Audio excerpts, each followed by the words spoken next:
Yo. It's D.Arthur in the building. I'm talking to you guys today about, first of all, I just wanted to say that the reason why I took a break was because YouTube suspended my brand account. So I had to basically put in an appeal to try to get it reinstated. So now I'm back and I'm ready to keep pushing on. But the thing I really wanted to talk about was about how about we start normalizing high standards, and we start normalizing things like too good to be true.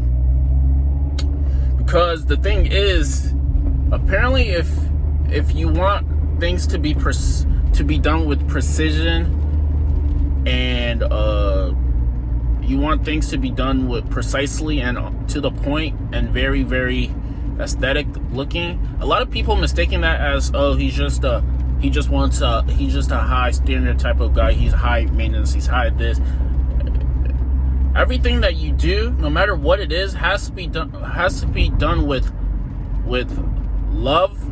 It has to be done with precision. It has to be done with intention. It has to be done on purpose. There's no point to half-assing anything. There's no point into half-assing anything. Because if you half-ass things, you're going to get a half-ass life. So, start normalizing high standards. Stop saying things are too good to be true.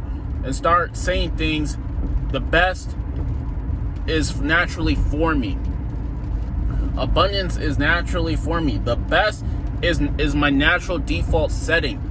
I was put here with purpose and intention. And once you go on semen retention, you'll start realizing that the best is for you. And anybody who's half-assing anything or is treating less than you're expecting, then you literally cut them off. You cut them off and you go on to the next thing that gives you a better return on investment. Because it doesn't seem to resonate in some people's minds that the best is naturally for them. A lot of people like to put excuses. A lot of people like to put excuses on the forefront as to why they can't become the best or why they can't do things the best.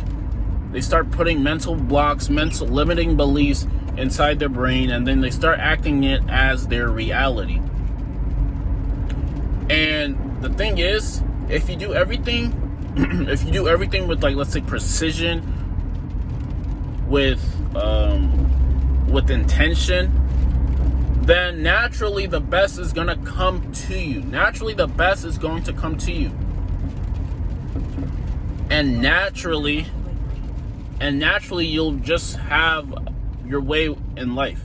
And the thing is, when you go on retention, all of the things that you first thought may be a little bit out of your league, basically you just start realizing that they're mental. That a lot of people's lives are just mental perceptions of a perceived reality. And you can shift into a different type of reality with consistency and due diligence.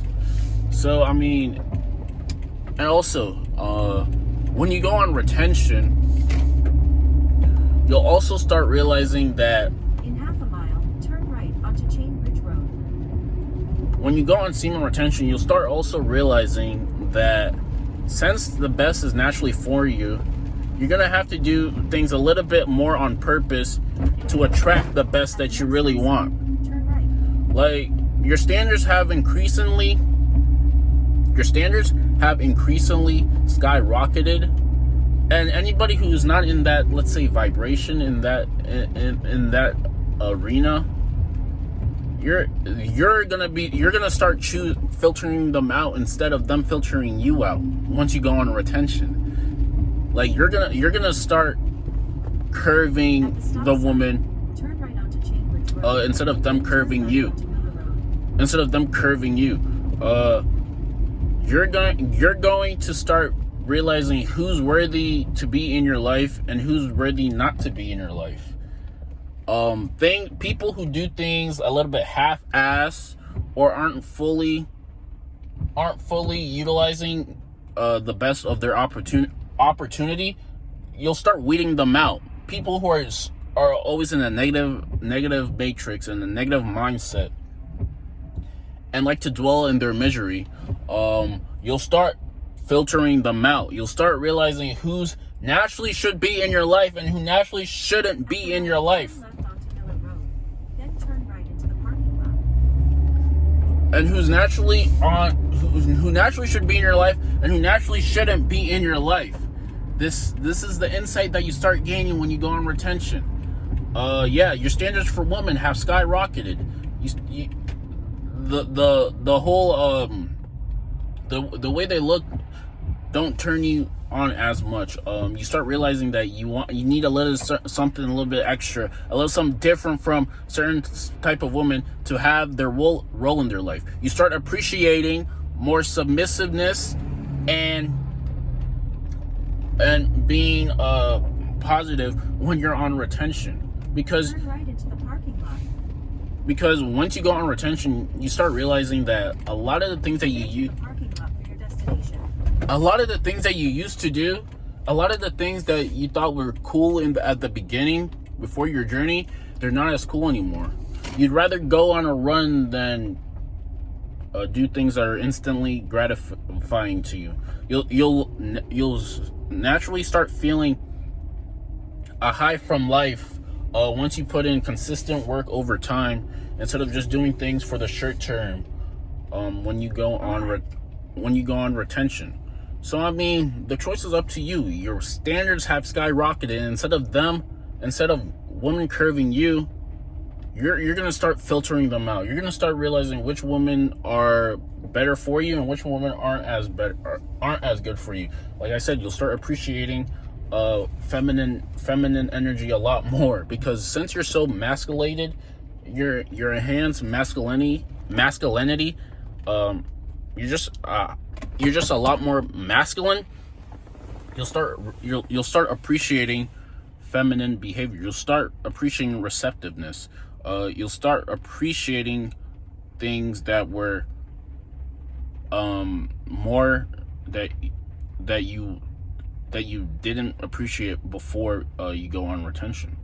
And then, like I said, you'll start normalizing high standards, because the thing is, high standards, quote unquote, and I put it in quotation marks on purpose, is because someone who has high standards are just used to having standards that are lower than that. So anything that is perceived to be better than that, is they would put a label on it and call it high standards.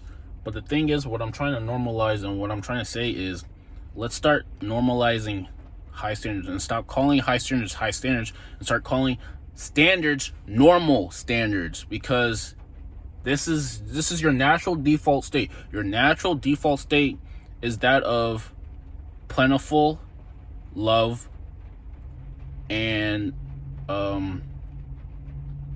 abundance and precision. So I mean, if you go on retention, your standards will start, like I said, you'll start needing more from a little bit of everybody, and things that you'll start weeding people up. Apparently more people start reaching out to you when you go on retention, and then you start kind of looking at them up and down to see what have they done in their life or in your past to deserve them to even start talking to you. And if they haven't done anything, or if they're not offering any value to you, then your resistance is going to be pretty high. You're going to have a resistance to even want to speak to them, just because of vibration and energy. You start being receptive to things that can actually help you out in life, and you start weeding things that are not as helpful to you. So I mean, this is the sort of insight that you'll start gaining when you go on retention. A lot of people like I said, a lot of people want to become a little bit closer to you, want to get in your arena when you go on retention, but it's up to you to start weeding out the people who should be in your life and the people who shouldn't be in your life, because there's a lot of people who want to be in your life when you start doing things for you, but would they still be there if you weren't bettering yourself? That's all you got to put. That's what you got to put into perspective. And like I said, women will start. You got to have your radar sensors out, because everybody and their mom is going to want to try to be in your vicinity once you've bossed up. And the thing is, once you've bossed up, that's when your radar sensors have to be at a skyrocketed level, because everybody wants to go to the person who seems like they have things a little bit more figured out than the next guy. So I hope that made sense. Like, comment, and subscribe to this video below. We'll see you in the next one. Peace.